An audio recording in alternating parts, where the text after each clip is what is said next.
என் நெஞ்சில் குடியிருக்கும்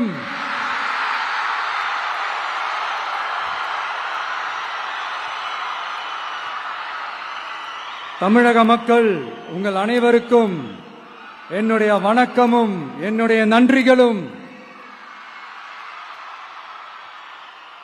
குறிப்பா திருச்சி கிழக்கு தொகுதி மக்கள் உங்கள் அனைவருக்கும் என்னுடைய ஸ்பெஷல் வணக்கமும் ஸ்பெஷல் நன்றிகளும். இதை நான் ஏன் இப்படி சொல்றேன்னா, என்னை இப்போ பெரம்பூர் தொகுதி எம்எல்ஏன்னு தான் சொல்லுவாங்க. பட் ஆனா அது எலெக்ஷன் கமிஷனோட அந்த சட்ட விதிகளுக்கு மட்டும்தான் அப்படி. ஆனா என்னை பொறுத்த வரைக்கும், தமிழ்நாட்டை பொறுத்த வரைக்கும், தமிழ்நாட்டுக்கு எப்படி திருச்சி ஒரு இதயம் மாறியோ, அந்த மாதிரி என்னோட இதயத்துக்கு திருச்சி கிழக்கு தொகுதி மக்களும் ரொம்ப ரொம்ப ரொம்ப க்ளோஸ் தான். அதுல எந்த மாற்றமும் கிடையாது. சரிங்களா?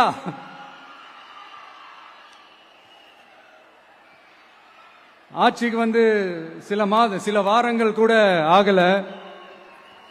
6 மாசம் அமைதியா இருப்போம்னு சொன்னவங்களாம் 6 நாள் கூட அமைதியா இருக்க முடியல. ஆட்சிக்கு அரை மணி நேரத்திலே ஆரம்பிச்சிட்டாங்க. பாவம், ஒரு கல்யாண வீட்டுல எல்லாம் போய் புலம்பிட்டு இருக்காங்க. நான் சொன்னதெல்லாம் நடக்குதா? 1 by 1 எல்லா புலம்பல்ஸும். அது மாதிரி இத்தனை வருஷமா மாத்தி மாத்தி உங்களை ஏமாத்திக்கிட்டு இருந்த இந்த 2 பேரையும் வேண்டாம்னு சொல்லி ஒதுக்கிட்டு உங்களுக்காக உண்மையா உழைக்க வந்த உங்க விஜய, உங்க அண்ணன, உங்க தம்பிய முதல் அமைச்சரா இல்ல முதல் சேவகனா ஆக்கியிருக்கிறீங்க. தலை வணங்கி ஒட்டுமொத்த தமிழக மக்களுக்கும் இந்த நேரத்தில் என்னுடைய நன்றியை தெரிவிச்சுக்கிறேன். இந்த நேரத்தில் எங்களுக்கு ஆதரவு தெரிவிச்ச அத்தனை இயக்கங்களுக்கும், அத்தனை இயக்கத்தின் தலைவர்களுக்கும் மீண்டும் என்னுடைய நன்றியை தெரிவிச்சுக்கிறேன்.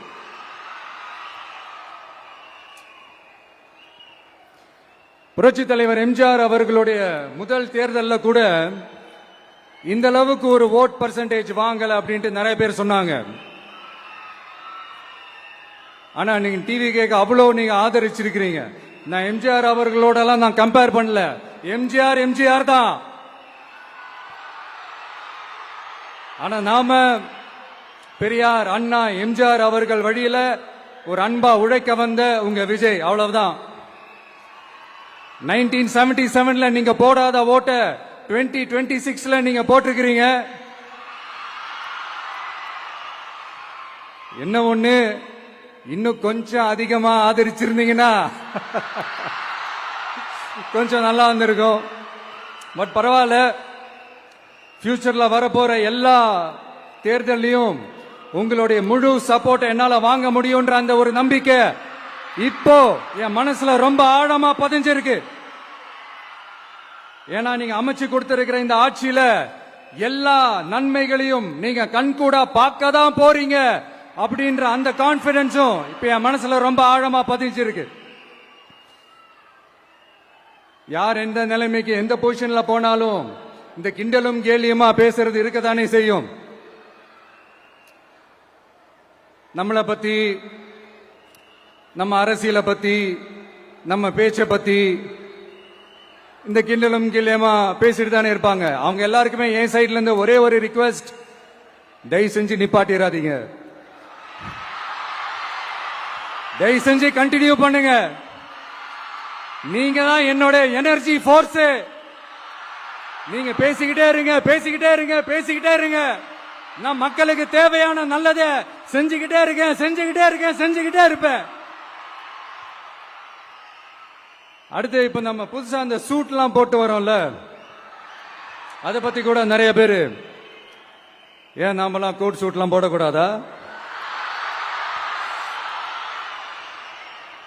அதிகாரம் செய்யறவங்களும் ஆதிக்க சக்திகளும் மட்டும்தான் கோட் சூட் எல்லாம் போடணுமா? அப்பெல்லாம் எதுவுமே கிடையாது. நான் என்ன கலர் கலராவா போட்டு வரேன்? 2 கலர். நம்ம எல்லாரும் மனசு மாதிரியே பிளாக் அண்ட் ஒயிட். எல்லாத்திலும் பிளாக் அண்ட் ஒயிட்டா இந்த விஜய் இருப்பான் அப்படின்னு காட்டுறதுக்கு தான் அந்த கலர். அடுத்து அந்த பிளாக் கூட யாரை குறிக்கும் எதை குறிக்கும்ன்றது நான் சொல்லிதான் தெரியணும்னு அவசியம் இல்லை, அது உங்களுக்கே நல்லா தெரியும். எல்லாத்துக்கும் இப்படி வழக்கம் சொல்லிக்கிட்டு நசன் பேசுற டைப்பும் நம்ம கிடையாது, உங்களுக்கே தெரியும். அதிகபட்சமா எல்லா மீட்டிங்லும் 20 நிமிஷம்குள்ளதான் நான் பேசியிருக்கிறேன். அதனால இப்ப மக்கள் என்கிட்ட என்ன சொல்றாங்க அப்படின்னா, இந்தப்பா விஜய், நீ எங்களுக்காக உழைக்கிறதுக்காக வந்திருக்கிற, அந்த வேலையை மட்டும் பாரு, உன்னை பத்தி பேசுறவங்கள நாங்க பாத்துக்கிறோம் அப்படின்னு சொல்லிட்டாங்க. சரி, ஆனது ஆச்சு. இப்ப என்ன உனக்கு எதிரிகளே இல்லையா அப்படின்லாம் கேட்டா, அப்படிலாம் நான் சொல்ல மாட்டேன், அப்படிலாம் நான் நினைக்கவும் மாட்டேன், அப்படி நினைக்கவும் கூடாது. இப்பவும் சொல்றேன், அரசியல் ரீதியா சொல்றேன், 2 பேருக்கு நடுவுல தான் போட்டியே. ஒன்னு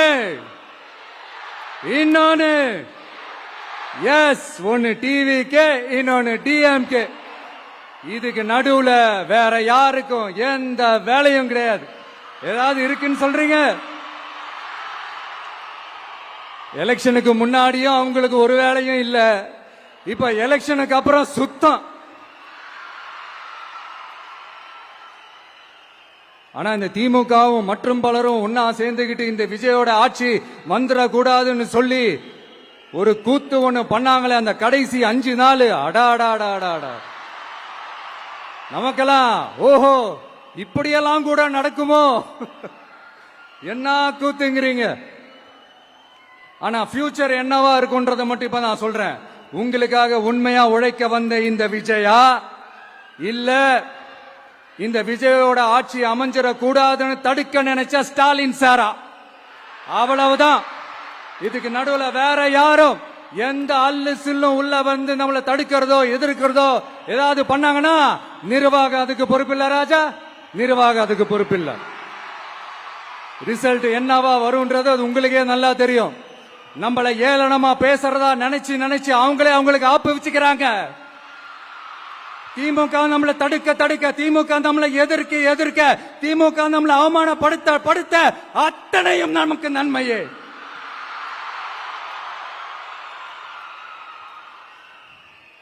ஒன்னு கவனிச்சிங்களா மக்களே, நம்ம ஆட்சிக்கு வந்ததுக்கு அப்புறம் ஒரு விஷயம் ஒண்ணு நடந்துகிட்டு இருக்கு. இது இந்த ஜென்சி தலைமுறையை அட்ராக்ட் பண்றதுக்காக இங்கிலீஷ் தமிழ் கலந்த அறிக்கை, அது சொல்ல வந்த நினைச்சீங்களா? அந்த காமெடி எல்லாம் கிடையாது. அடுத்து இந்த ரியாலிட்டியை மறந்துட்டு இந்த ரீல்ஸ் போடுறது, அது சொல்ல வந்தீங்களா? அந்த காமெடியும் கிடையாது. இது சீரியஸா ஒரு விஷயம் நடந்துகிட்டு இருக்கு. முன்னெல்லாம் சட்டசபையில யார் பேசினா நமக்கு என்ன, யார் அடிச்சுக்கிட்டா நமக்கு என்ன இருந்த கூட்டம்லாம் இப்ப சட்டசபையில என்ன நடக்குது, என்ன பேசிக்கிறாங்கன்றது ரொம்ப உன்னிப்பா கவனிக்கிறாங்க. கவனிச்சீங்களா? திமுக ஸ்டைலே சொல்லணும்னா ரீல்ஸ் போட்ட கூட்டம்லாம் இப்ப நியூஸ் பார்த்துக்கிட்டு இருக்கிறாங்க. அதுல நமக்கு சந்தோஷம் தான், பெருமை தான். நம்மளுடைய யங்ஸ்டர்ஸ், நம்ம பெண்கள் எல்லாம் அந்த அரசியல் என்னன்னு தெரிஞ்சுக்கணும், அந்த அரசியல் என்னன்னு புரிஞ்சுக்கணும்னு அப்படி ஒரு விழிப்புணர்வு ஏற்பட்டிருக்கு. அதுல எங்களுக்கு சந்தோஷம் தான். இதெல்லாம் யாரால நடந்திருக்கின்றது நான் சொல்லிதான் உங்களுக்கு தெரியணும்னு அவசியம் இல்ல, அது உங்களுக்கே நல்லா தெரியும். இப்படிப்பட்ட நம்ம தெய்வங்களை, இப்படிப்பட்ட நம்ம மக்களை தற்குறின்றது இன்னமும் சொல்லிக்கிட்டு இருக்கிறாங்க. நான் காஞ்சிபுரத்துல சொன்னதை தான் இங்க நான் திரும்ப ரிப்பீட் பண்றேன். நீங்க தற்குறின்னு சொன்னீங்களே, அவங்க தான் உங்களோட அரசியல் வாழ்க்கையே ஒரு கேள்விக்குறி ஆக்கி இருக்கிறாங்க. கேள்விக்குறி ஆக்கிட்டாங்க, இன்னமும் ஆக்க போறாங்க. அன்னைக்கு நான் சொன்னப்போ சிரிச்சவங்க எல்லாம் இன்னைக்கு என்ன பண்ண போறாங்களோ. உண்மையை சொன்னாதான் அந்த கூட்டத்துக்கு கசக்குமே. உண்மையிலே நீங்க மக்கள் மனசை புரிஞ்சு வச்சிருந்தீங்கன்னா நீங்க இப்படி மக்களை தப்பாவே பேசியிருக்க மாட்டீங்க. அது என்ன, அப்புறம் அரசியல் புரிதல் இல்லாம மக்கள் நமக்கு ஓட்டு போட்டுட்டாங்களாம். இந்த கவர்ச்சியில மயங்கி மக்கள் நமக்கு ஓட்டு போட்டுட்டாங்களா? நான் என்ன, சரி விடுங்க.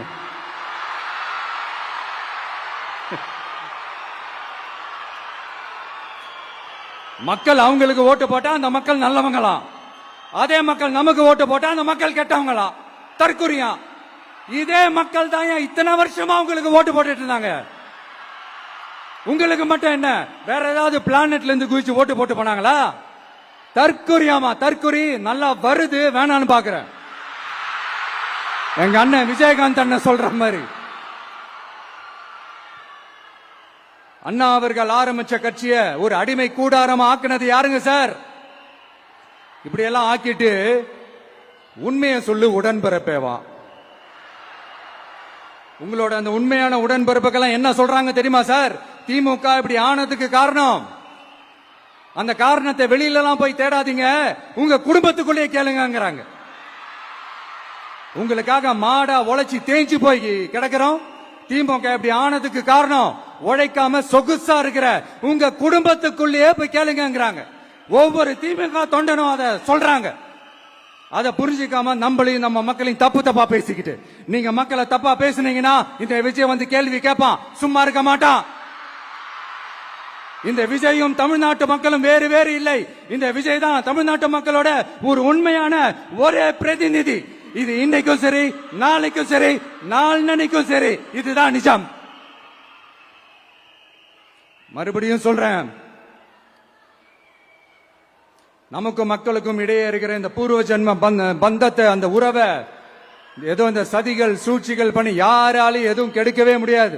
கெடுக்க ட்ரை பண்ணீங்க நம்ம ஆட்சிக்கெல்லாம் வரதுக்கு முன்னாடி. என்ன சதிகள், என்ன சூழ்ச்சிகள், என்னென்னலாம் பண்ணி எப்படி எப்படியெல்லாம் தடுத்துடலான்னு. ஆனா இப்ப ஆட்சிக்கு வந்த இந்த சாமானிய மக்கள் ஆட்சிய நீங்க இந்த எதிர்கட்சியா இருக்கும் போது ஒண்ணு யூஸ் பண்ணுவீங்கல்ல, இந்த அறத பழைய டெக்னிக், அதெல்லாம் யூஸ் பண்ணி நம்மளையும் மக்களையும் பிரிச்சலாம்னு நினைச்சீங்கன்னா அது ஒரு காலம் நடக்காது. மக்கள்லாம் ரொம்ப தெளிவாயிட்டாங்க சார், ரொம்ப தெளிவாயிட்டாங்க. அதனால ஒரு ஆக்கப்பூர்வமான ஒரு எதிர்கட்சியா செயல்பட்டு மக்கள் மனசை வெல்ல பாருங்க. இந்த கடைசி லாஸ்ட் 1 மந்தா நடந்த ஒரு சில விஷயங்கள் உங்ககிட்ட நான் ஷேர் பண்ணணும்னு ஆசைப்படுறேன். இந்த 200 யூனிட் மின்சாரம், கட்டணமில்லா மின்சாரம் அறிவிச்சோம். அதுல ஆல்ரெடி இருந்த 100 யூனிட் திமுக கொடுத்தது கிடையாது. மேடம் ஜெயலலிதா மேடம் இருந்தப்போ செஞ்சுட்டு போனது. ஸ்டாலின் சார் பதவி போன அந்த கடுப்புல அறிக்கையா விட்டு தள்ளிக்கிட்டு இருக்கிறாரு. என்ன பண்ணீங்க உங்களுடைய ஆட்சியில? மக்கள் பணத்தை, டாஸ்மாக்ல இருந்து அடிச்ச அந்த பணத்தை, ஊழல் செஞ்ச அந்த ஃபைல க்ளோஸ் பண்றதுக்கு அலையா அலைஞ்சிங்க. ஆனா இந்த விஜய் மக்களுக்கு தொந்தரவா இருக்கிற அதே டாஸ்மாக க்ளோஸ் பண்ணா. விவசாயிகளோட அந்த கடனை தள்ளுபடி மேக்சிமம் இந்த 1 மந்த்ல என்ன செய்ய முடியுமோ அதை செஞ்சான். நீங்க தான் அந்த நிதி சம்பந்தமா இருக்கிற எல்லா கேட்டையும் லாக் பண்ணி வச்சுட்டு போயிருக்கிறீங்க. அதை சரி செய்ய வேணாமா? அதை ஒழுங்குபடுத்த வேணாமா? அதனால மறுபடியும் சொல்றேன், இந்த விஜய் பொய் சொல்லி ஏமாத்துறதுக்காக அரசியலுக்கு வரல. உங்க கூடவே நிக்கிறதுக்காக மட்டும்தான் அரசியலுக்கு வந்திருக்கிறேன். அதுல எந்த மாற்று கருத்துமே கிடையாது. கவலையப்படாதீங்க விவசாய பெருமக்களே. அடுத்து இந்த சட்டம் ஒழுங்கு, அது சரியில்லை இது சரியில்லைன்னு சொல்லி திமுகவும் மற்றும் பலரும் மாறி மாறி கூவுறீங்க. நான் ஒண்ணு கேக்குறேன், இந்த மாடல் அரசுன்னு சொல்றீங்களே, அதுல என்ன செஞ்சு வச்சுட்டு போயிருக்கீங்க? ஒரு ஊரு விடாம, ஒரு தெரு விடாம போதை பொருள் கலாச்சாரம் அப்படியே ஸ்ப்ரெட் ஆகி கொட்டி கிடக்குது. அது அப்பவே இனிஷியல் ஸ்டேஜ் அதை நீங்க கண்ட்ரோல் பண்ணிருந்தீங்கன்னா இத்தனை பெண் குழந்தைகளை, இத்தனை பெண்களை இழக்க வேண்டிய ஒரு சூழ்நிலை ஏற்பட்டிருக்குமா? எல்லாத்தையும் பண்ணிட்டு பழிய தூக்கி ஏன் மேல போடுறாங்க. நீங்க என்ன பழி நம்ம மேல போட்டாலும் மக்கள் நிம்மதியா வாழக்கூடிய அந்த செயலை கண்டிப்பா இந்த விஜய் செஞ்சுதான் காட்டுவான். அதுக்காக தான் எஃபிஷியன்டான போலீஸ் ஆபீசர்ஸ் நான் அப்பாயிண்ட் பண்ணிருக்கிறேன். எஃபிஷியன்டான அந்த போலீஸ் ஆபீசர்ஸ் டீம் நான் அப்பாயிண்ட் பண்ணிருக்கிறேன். பெண்கள் பாதுகாப்பான அந்த சிங்க பெண் காவல் படை நெக்ஸ்ட் வீக் அதை இனாகரேட் பண்ண போறோம். தப்பு செஞ்சவங்களுக்கான தண்டனை, அதுக்கான சார்ஜ் ஷீட் எல்லாமே ரொம்ப ஃபாஸ்டா, ரொம்ப ஸ்பீடா செய்யறதுக்கான அந்த வேலையை செய்ய சொல்லி இருக்கிறோம். கோர்ட்ல கூட தப்பு செஞ்சவங்களுக்கான அந்த கடுமையான தண்டனை வாங்கி கொடுக்கிறதுக்கான அந்த வேலையையும் ரொம்ப சீக்கிரமா செய்ய சொல்லி இருக்கிறோம். அதனால நீங்க என்ன பழி நம்ம மேல போட்டாலும் உண்மையா உறுதியா மக்களுக்கு தேவையான எல்லா விஷயங்களையும் இந்த விஜய் செஞ்சுதான் காட்டுவான்.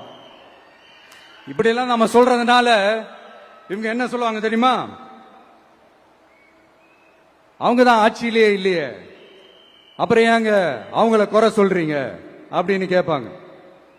வேர்ல வெந்நிய ஊத்திட்டு போனவங்கள வெளிச்சம் போட்டு காட்டாம பின்ன வேற என்ன சொல்லுவாங்க? இதெல்லாம் மக்கள் கிட்ட நம்ம தெளிவா எடுத்து சொல்லணும் இல்லையா? அதுக்காக தான் இதெல்லாம் சொல்லிட்டு இருக்கிறேன். நம்ம மக்களுக்காக இவ்வளவு வேலை பார்க்கிறோம், ஆனா இவங்க அதையெல்லாம் விட்டுட்டு குதிரை பேரம் பண்றாரு, அது பண்றாரு, இது பண்றாருன்னு சொல்லிட்டு தப்பு தப்பா கதையெல்லாம் அடிச்சு விட்டுக்கிட்டு இந்த தீய சக்தியும் தீந்து போன சக்தியும் அதாங்க திமுகவும் மற்றும் பலரும் ஒன்னா சேர்ந்துகிட்டு திருட்டுத்தனமா யாருக்கும் தெரியாம ஒரு ஓரமா மூலையில உட்கார்ந்துட்டு பேரம் பேசி கூட்டு சேர்ந்து ஆட்சி அமைச்சு கொள்ளையடிக்க திட்டம் போட்டாங்க. அது ஏன் தெரியுமா? உங்களோட இந்த டிவிக்கு ஆட்சி அமைஞ்சா அவங்க பொழப்பே போயிடும். அந்த கொள்ளையடிக்கிறது, லஞ்சம், ஊழல் எல்லாமே கத்தம் கத்தம். அதான் இந்த காரணம். அடுத்து ஸ்டாலின் சார், திமுக வந்து இப்போ தீய சக்தி மட்டும் இல்ல, மக்களை விட்டு ரொம்ப தூரமா போன தூர சக்தி, ஓர சக்தி, கோர சக்தி, பார சக்தி. நீங்க எப்போ இந்த தீந்து போன சக்தியோட நீங்க கூட்டு சேர்ந்துகிட்டு ஆட்சி அமைக்கணும்னு நினைச்சீங்களோ அப்பவே இந்த திமுக தூர்ந்து போன சக்தியாகவும் ஆயிடுச்சு. நீங்களாம் நம்மளை பத்தி அவதூறு பேசலாமா சார்? இது நியாயமா? மக்களை இவ்வளவு பெரிய மக்கள் சக்தி நம்மளோடு இருக்கும் போது நமக்கு எதுக்கு வேற அரசியல்? எலெக்ஷன்ல 50-60 வருஷமா இருந்த சாதிய உடைச்சிருக்கிறோம், மதத்தை உடைச்சிருக்கிறோம், காசு கொடுத்து ஓட்டு வாங்கறத உடைச்சிருக்கிறோம். நாம எது செஞ்சாலும் கான்ஸ்டிடியூஷன்ல தான் செய்வோம். நாம சிங்கிள் மெஜாரிட்டி வாங்கி இருந்தாலும் நம்மள நம்பி முறையா கூட்டணியில கட்சியில ஆதரிக்க வர்றவங்களை அரவணைச்சு தான் இருப்போம். நான் இப்பவும் மீண்டும் டிக்ளேர் பண்றேன், டிவிகே ஆட்சி எந்த பாகுபாடும் இல்லாம எல்லாருக்குமான ஒரு ஆட்சியா தான் இருக்கும். அதுல எந்த மாற்றமும் கிடையாது. ஸ்டாலின் சார் மாதிரி ஊசலாட்டம் இருக்கவே இருக்காது. மதச்சார்பற்ற கொள்கையில சமரசமே இல்லை. மாநில உரிமைகள்ல விட்டு கொடுக்கவே மாட்டோம். நதி நீர் உரிமைகளை விட்டு கொடுக்கவே மாட்டோம். சமூக நீதி, சம நீதிய, சமத்துவ நீதிய ஒரு நாளும் விட்டு கொடுக்கவே மாட்டோம். அதனால திருச்சி கிழக்கு தொகுதி மக்களே, தமிழ்நாட்டில் இருக்கிற 234 தொகுதியும் நம்ம தொகுதி தான். அதுல எந்த கட்சி ஜெயிச்சிருந்தாலும் அது நம்ம தொகுதி தான். பெரம்பூரா இருக்கட்டும், திருச்சி கிழக்கா இருக்கட்டும், எனக்கு 2 கண்கள் மாதிரி. அதுலயும் திருச்சி கிழக்கு என் செல்ல புள்ள மாதிரி. அதனால வரப்போற இடைத்தேர்தல்ல உங்க வீட்டில் இருக்கிற ஒருத்தரை, உங்கள ஒருத்தரை தான் வேட்பாளரா நிக்க வைக்க போறோம். நீங்க எப்படி இந்த விஜய்க்கு ஆதரவு கொடுத்து ஓட்டு போட்டு ஜெயிக்க வச்சீங்களோ அதே மாதிரி வரப்போற இடைத்தேர்தல்ல உங்களுடைய அந்த வேட்பாளரையும் ஜெயிக்க வைப்பீங்கன்ற அந்த ஒரு நம்பிக்கை நான் முழுமையா தான் நம்புறேன். உங்களுக்காக உழைக்க வந்திருக்கிறேன். உங்களுக்காக எல்லா விஷயத்தையும் நான் பார்த்து பார்த்து செய்வேன். ஊழல் இல்லாத, லஞ்சம் இல்லாத ஒரு ஆட்சியை நான் கொடுப்பேன். I understand. ஒரே நாள் அது நடக்காததான், மேஜிக் இல்ல. பட் ஒரு நாள் அதை நான் நடக்க வைப்பேன். எனக்கு இப்ப வேற எந்த வேலையும் இல்ல உங்களுக்காக உழைக்கிறத தவிர. என் கடன் இனி என் மக்களுக்கு பணி செய்து கிடைப்பதே. மீண்டும் என்னை ஜெயிக்க வச்ச தமிழக மக்களுக்கும் திருச்சி கிழக்கு தொகுதி மக்களுக்கும் மீண்டும் என்னுடைய நன்றியை தெரிவிச்சுக்கிட்டு கான்பிடண்டா இருங்க, நல்லதே நடக்கும், வெற்றி நிச்சயம். மீண்டும் சந்திக்கும் வரை நன்றி, வணக்கம்.